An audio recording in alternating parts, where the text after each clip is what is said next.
Welcome to another conversation on Think Twice. Our guest today is called Renee. You've probably seen her on previous episodes. And invited Renee today because we are talking on the subject of happiness. And to be honest, if I was to rank all my friends in a line and then I had to place you somewhere along the lines of happiest to least happy, I think I'll put you in my top 5 of the happiest people that I know. Yeah. And that's just me looking from the outside in, right? But I don't know if that's the case, if that's how you view your life. So with that being said, do you consider yourself a happy person? Yeah. I mean, I'm really happy that you said that. Yeah, no, for real though. Yeah. I try to be my most pleasant self with other people. Mm-hmm. I know that I'm a very content and calm person overall, so for you to say that I'm happy, I'm like, that's a good one. So, before we dive into the questions that I have for you, why don't you just introduce yourself and then we'll delve into these questions. Hi, I'm Renee, student, yoga teacher, consultant at the moment. Yeah, let's get into it. Yeah? All right. So my first question, do you think happiness is strictly a feeling or it can be a state of mind? Why or why not? I think it can be both. Okay. I think often associated with a feeling. Mm-hmm. This thing makes me happy. Doing this makes me happy. Mm-hmm. Eating this makes me happy. But I think the state of mind that we want to attain is happiness overall. Mm-hmm. And I think that we have a harder time connecting with that one than with the sensation or the feeling, because that's a little bit more obvious and in the moment. Okay. And then the second question is there a person or celebrity that you believe is exemplary of a happy life? And what makes you think they live a happy life?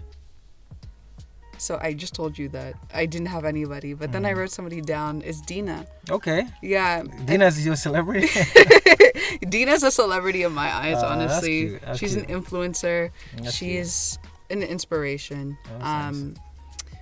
But yeah, no, I just find that she's always very aligned with what she wants to be doing. Mm-hmm. And she always makes it work, Yeah. which, That's good. yeah, I'm just happy to hear that too. it just makes me happy. Yeah. But also because I find that she just like often never really complains. Mm-hmm. That's my other thing. Like I find that most people that are happy just are very grateful in that moment. Mm-hmm. And they're also able to uplift other people very easily. That's true. Yeah. That's true. Okay. On to the next one. So, in our imaginary state, you have been elected as Minister of Happiness and Wellness. In this state, we have high suicide rates and depression among young adults. What measures, policies are you going to put into place to overcome these challenges? So if I was the minister and I wanted to help the people between 18 to 25, I would tell them to reduce their social use, social media use. I think that's the first thing I would do.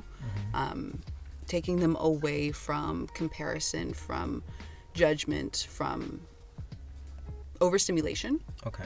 And when you say overstimulation, are you referring to overstimulation from what they've seen, or what is it? What's driving that overstimulation? Yes, what we see, but also the fact that we like to say that we're good at multitasking. We're just not. So we're often distracting ourselves with something else. So like, just as an example, people who study may also listen to music. Does that fully help them? Maybe, maybe not, but it is a way of stimulating one part of your brain to work the other. And I want to move us away from that and bring us into a more focused mindset. So we're reducing social use. You can maybe use it like an hour a day, which is a lot in retrospect. I have my phone on for a timer for an hour. And some days I hit it by like 1. I'm like, whoa. Yeah, so reduce that, because we just know that there are a lot of negative effects, and it also affects your sleep, which also affects depression and mental illness. So 1. 2, I would create an outdoor mandate, making sure that people get outside, whether that be for 30 minutes, depending on the weather, or an hour. I think it's really important to reconnect with the earth, either through a walk, through a run, even if you're just sitting in a park, doodling. I don't care. Just get outside. And my third would be education of meditation, mindset, and physical activity. I think these are the things that are lacking. I mean, of course, when you're in grade school, I don't know how it was for you, but for us, like, we'd go to gym class and we run around, we play tag, maybe different sports.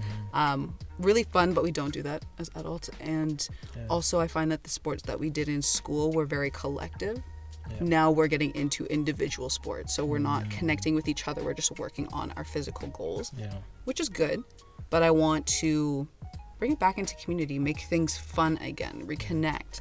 But I think that meditation and mindset is what could lead to, I don't want to say happiness, but at least contentment with people's situations. If you're experiencing high bouts of depression, meditation's really good for calming the mind, finding a bit of ease within anxiety.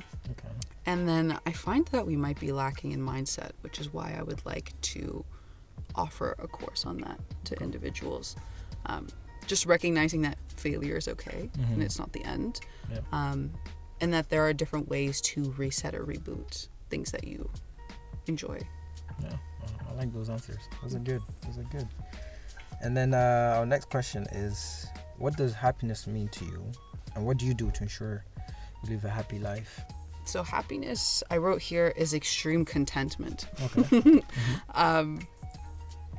Because contentment is like the peaceful aspect of happiness, but extreme contentment is like you're outwardly very joyous. So put it on a spectrum. I'd put like content, I'd put happiness, joy, and then on the other end of that, like the bad stuff, like sad, melancholy in the middle, you know. And then to live a happy life, I think that having balance is really important. So between the things that bring you joy, adventure, excitement, but also then finding that grounded part of purpose within the work that you do, I think is really important, which is something I'm striving to right now, so that I'm not only working for the weekends, I'm enjoying the week to then rest on the weekend and enjoy myself in different ways. So I think that will make me happy. That's good. I like your answer so far, honestly. So this is the last one. In your opinion, is a happy life void of pain and suffering? Why or why not? No. It's not. All lives must have pain and suffering. I just think it is the way of the world. And I feel like if you don't experience those two, I'll say, extremes for this case, you're not going to experience the opposite side of that, which is true happiness or true joy. I think that you'll be desensitized if you're not able to experience those two things, because you're always living in a middle state.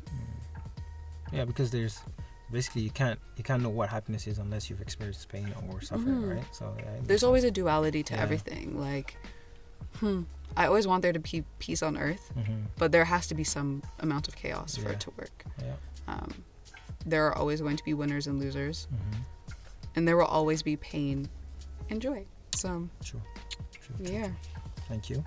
That was pretty much it, and we smashed this pretty quickly. We did. Which is very, very efficient, and I'm happy with that. Do you have any parting words on the topic of happiness to anyone that might be listening? I think that while we should aim for happiness, to also aim for contentment, like little wins, understanding when you can do more or when you found your level of comfort, and then deciding when it's appropriate to level up, to do something else, to challenge yourself despite fear of failure. I agree. I agree. Thank you for sharing that. Of course. And that's pretty much it for this video.